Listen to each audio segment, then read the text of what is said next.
If you're wondering how it actually feels to use the Redmi Note 15 as your daily smartphone, let me show you. Here's my version of the story with less spec sheets and no marketing talk. Just real-life use, real tests, and honest feedback. Let's inspect.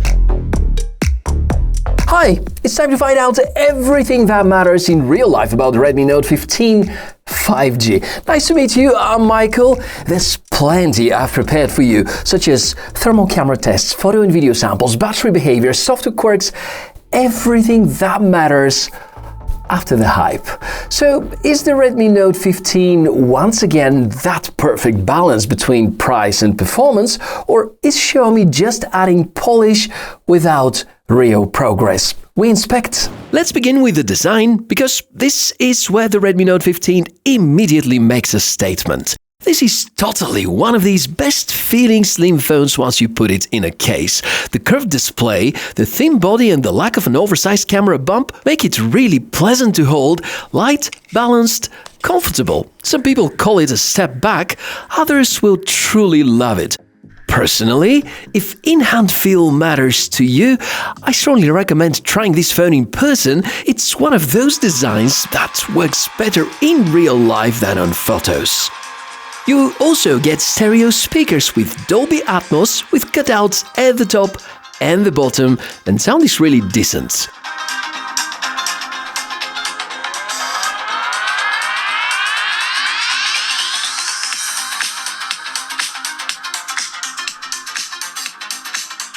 I'm really happy that Xiaomi put the infrared blaster exactly where it belongs with this model, at the top. At the bottom there's a USB Type-C port, but yes, still USB 2.0. OTG works, external drives would be recognized, but large file transfers would be slow. Just keep that in mind. The backside? Pretty nice. During the unboxing there was this small wow moment, and that says something at this price. Yes, the frame and the back are plastic, but durability really isn't a concern. There's a slight flex if you try hard enough, but this phone won't snap in half. Now, let's talk performance and I'll be straight to the point. Hearing that Snapdragon 6 series is inside a Redmi Note phone, well, this kind of always makes me a bit nervous. So on paper, this chip feels very familiar for performance cores, for efficiency cores. Basically, that's an evolution of a platform we've already seen multiple times over the years. The good news? Xiaomi clearly did their homework in some aspects. The CPU and GPU stability is excellent when it comes to performance. Long gaming sessions feel the same after 30 minutes as they did in the first 5 seconds. No sudden drops, no aggressive throttling, no surprises. My thermal camera tests show the hottest spot around the upper right part of the display, exactly where the system on a chip sits, and even then temperatures never exceeded 43 degrees with the case on. That's a decent result. Yes, some games won't unlock the absolute highest graphics presets, and that's expected, but gameplay is smooth, predictable, and stable. And honestly, I'll take consistent performance over flashy benchmark numbers any day. This year will be very tough for mid-range phones, but Xiaomi made some smart decisions over here. No RAM cuts. There's a micro SD slot, which is very nice to see. Performance is actually better than last year's Dimensity model. And most importantly, stability is rock solid. Plus, the new design, which I personally enjoy a lot. For the price, this is a very well-balanced hardware package, but the cameras are where things get really interesting. Here, the Snapdragon choice actually pays off. Daylight photos from the 108-megapixel main camera look very solid.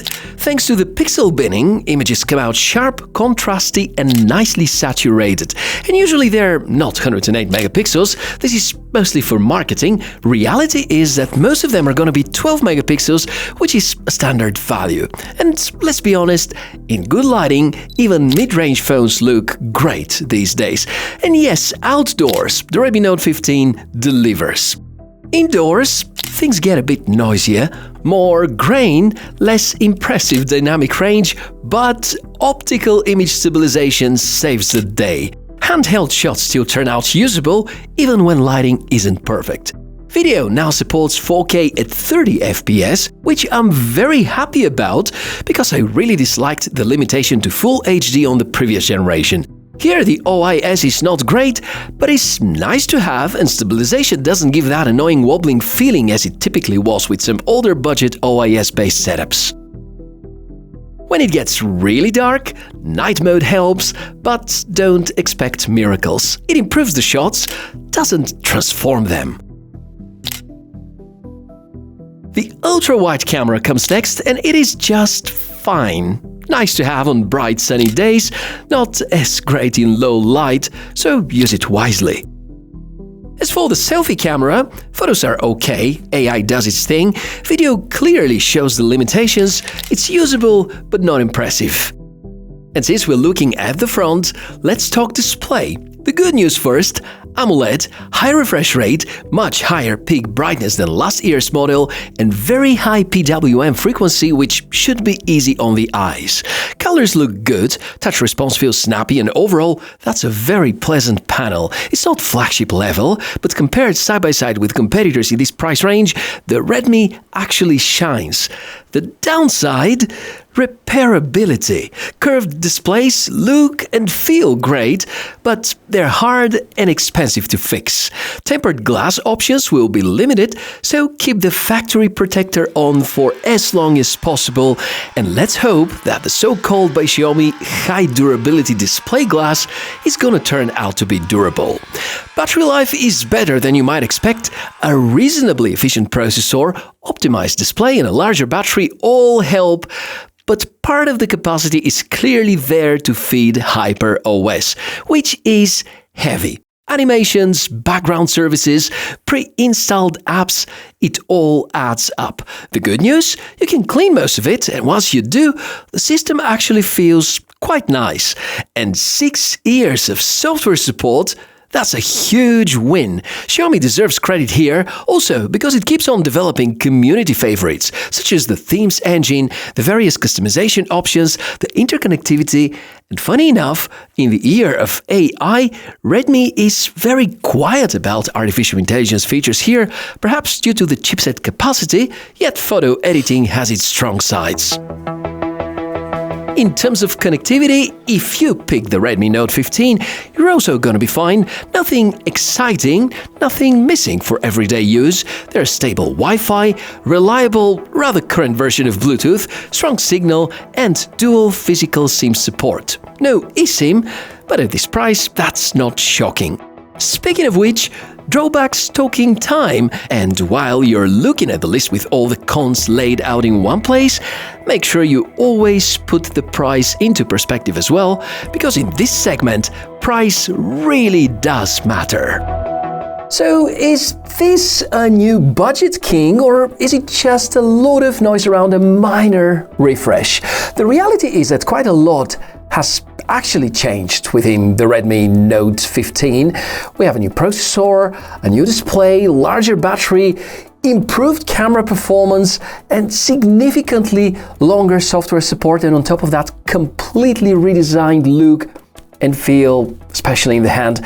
This is, in my opinion, the Redmi Note model this year that got the most significant changes, and I feel that this is the only Redmi Note I can confidently recommend upgrading to if you're coming from last year's phone. My only real concern remains the software. That said, there always are ways to uninstall or disable most of the unnecessary services, and once you do that, HyperOS can actually feel quite pleasant to use. So now it's your turn. How do you feel about the Redmi Note 15 5G? Let me know in the comments whether you think this is the best value mid-ranger right now, or you have something else in mind. And as always, thank you very much for watching. I'm Michael, and wish you an awesome day. Bye.